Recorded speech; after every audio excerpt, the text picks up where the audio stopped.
Thank you for joining me. This is Michael Voss, the Dragon of the Southern Tier. Always happy to be here with you on No Soundbites Allowed. Yes, I'm not back in my studio yet, but that's okay. I want to talk with you anyway. Now, as you know, we've had a very exciting start to 2020. It's a new decade, and we started off with a lot of groundbreaking events. We've had World War III theoretically start, at least according to many of the Democrats out there, saying we've had a war with Iran, and apparently we've also won that war with Iran, as Iran has backed down. We see that the articles of impeachment have finally been delivered to the Senate by Nancy Pelosi. She has finally given up the idea that she can control the entire Congress. And that's going to go through, and we know how that's going to end. But that set aside, let's think about what hasn't been talked about as the nation has been distracted by images and fear-mongering about World War III, or the attempts by Democrats to try and promote their impeachment fantasy that they've had since April of 2016. Yes, before President Trump even got elected, according to Politico. Well, one of the things, obviously, has been what's going on in Virginia. I mean, this is groundbreaking. We know that Governor Northam in Virginia has declared a state of emergency because people who support the Second Amendment have decided to actually show up and say, hey, we don't believe in you trying to take away our guns. And it's gotten to such an extreme that the state of West Virginia has offered the many counties in Virginia to join their state and secede from Virginia because of the Second Amendment, because Governor Northam is trying to destroy people's rights. That's a story we need to follow up on, and I swear, I hope that as we come to the Martin Luther King birthday celebration on Monday, the 20th, we can only hope that things will be calm and peaceful, and that no one, whether from the right or the left, causes any violence or disrupts people's lives. And I expect most Second Amendment law-abiding citizens will not be the problem, although Plot and their far fringe left activists, I don't know that we can believe they would be just as innocent or as peaceful, because we've seen what happens in Portland whenever they get around. But that being said, that's not the only thing. There's a lot of other news that's very important. And near and dear is one of the top 3 races for Congress in 2020. That's right, we're talking about the New York 22nd race, which is being observed by everyone. It's getting very heated. There's a lot of money in that race, and I believe it's going to top out at about $15 million all said. But the incumbent, Mr. Anthony Brindisi, Representative Anthony Brindisi, who I've known for 7 or 8 years now, he's a Democrat, and he's voted for impeachment, even though he promised he wouldn't, even though he's pissed off 53% of the actual district. His constituents, 53%, did not agree with the impeachment vote that he went along with as a party line vote. But he is coming to the New York 22nd district. He's coming to Binghamton, New York. He will be holding a town hall on the 21st of January. And I think this is going to be very interesting, because there's a couple of questions people really need to ask this incumbent congressman. Why is he so inept? Why is he so ineffective? Now, a lot of people are going to say, well, Mike, you're just saying that because you're a Republican. No, that's not true. I'm saying it because he is inept and ineffective, as proven by his record. And if you don't believe me, go to congress.gov, look up Anthony Brindisi, and look at what he has done, what he has failed to accomplish. In 2017, Mr. Brindisi has come out and he has said to people, he promised that he was going to get the rates for cable to lower. Internet and cable were going to be down because Spectrum is a private company and they're evil and bad and their rates are too high. And he was going to force them across the country to lower their rates. What has happened? Nothing. One member of Congress actually supports this. Of course, that has not stopped him from in 2018 to make the same exact promise he made in 2017. Excuse me, in 2020. He's making the same exact promise that he made in 2017. Now his answer is, re-elect me and I will get your cable bill lower because the cable company is evil. No one believed him then, no one believes him now, and in fact, the cable company, which is Spectrum, has increased its rates 2 times since the first day he has mentioned that he would lower their rates. That is a definition of being ineffective. When you can only get 1 member out of 435 members of Congress, out of the House of Representatives, to follow a bill that you have put forth, then you are ineffective.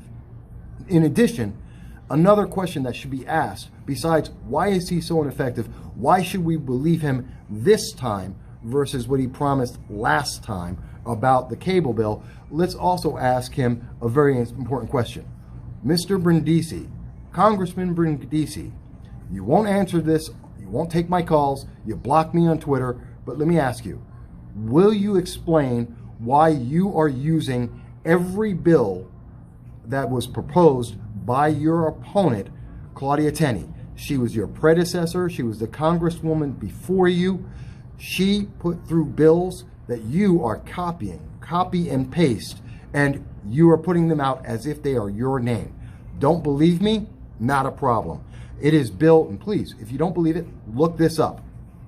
November 10th of 2017, Claudia Tenney put forth Bill H.R. 4338.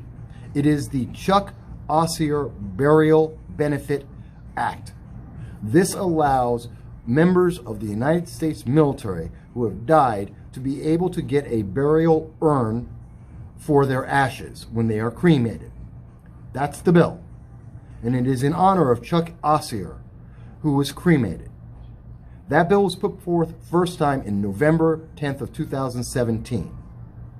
And yesterday, January 16th of 2020, we have Anthony Brindisi putting forth H.R. 5639, which currently has 1 member of Congress who supports this. And the bill is an exact copy and paste of Claudia Tenney's bill. Except if you look at the news yesterday, January 16th, you will see that Anthony Brindisi is taking credit for the bill. It is called the Chuck Ossier Burial Benefit Act. He has not mentioned to anyone, any of his constituents, that this is Claudia Tenney's bill, that he has copied and he is now trying to take credit for. If you listen to Anthony Brindisi, he tries to take credit for a lot of things. If you heard him talk about the USMCA, our trade deal with Canada and Mexico, he has implied that he has somehow been very significant in that. He likes to say on bills that are beneficial, that people like, he has been critical and very involved. And on issues that he doesn't want to let people know he's been involved with, like impeachment, he tries to hide away and say he hasn't been influential. Well, you can't have it both ways. Either you're influential or you're not, and your record, Mr. Brindisi, shows that you are not influential at all.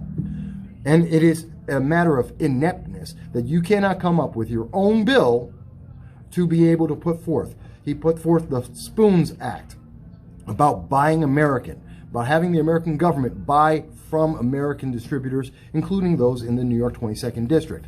You know who put that forth first? Claudia Tenney. But this is really embarrassing, I think, that, and I know my phone's going off right this second, sorry about that, but I know that it has to be very embarrassing. Oh, I hate when the phone does this.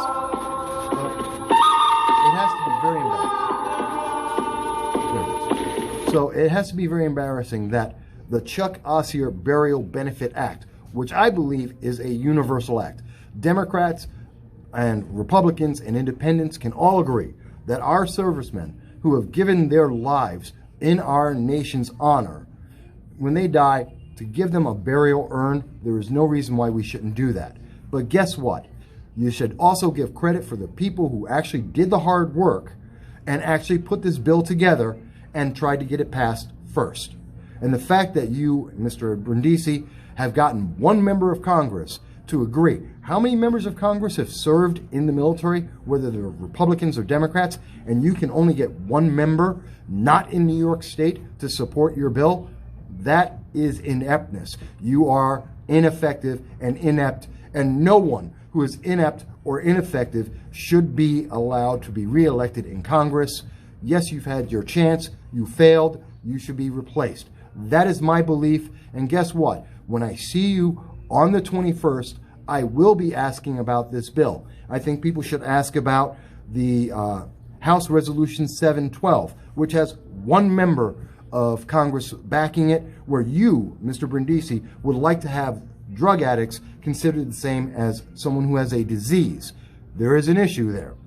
I want to ask you, Mr. Brindisi, how you want to say that you're there to back up health initiatives and want to increase people's taxes. I want to ask you about why honoring Colgate University in House Resolution 423, you could only get 2 members of New York and 3 members of the House in total, to back up a celebration of Colgate University, one of the older colleges in the United States.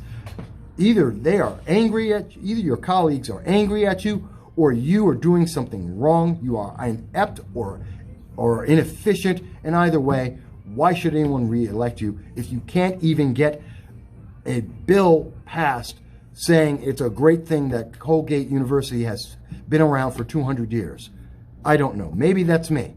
Maybe you think I'm wrong. Maybe the public thinks I'm off. Am I too harsh? Is it too much to expect that a member of Congress would give credit to the people who actually did the hard work that he is copying? Is it too much to expect that a member of Congress would be able to get support for our veterans, that they would be able to get support for celebrating 200 years of financial and education institutions in our nation? Is that too much to ask for? Well, I'm going to ask for it on January 21st when Mr. Brindisi comes to Binghamton, and I know he's going to make me the last person able to speak. He's only going to give me one question because he's afraid of me asking questions, but these are some of the questions I want to ask. I hope you have questions as well. I look forward to hearing what you think of it, and as always, I'm Michael Voss. This is No Soundbites Allowed. I look forward to talking to you soon.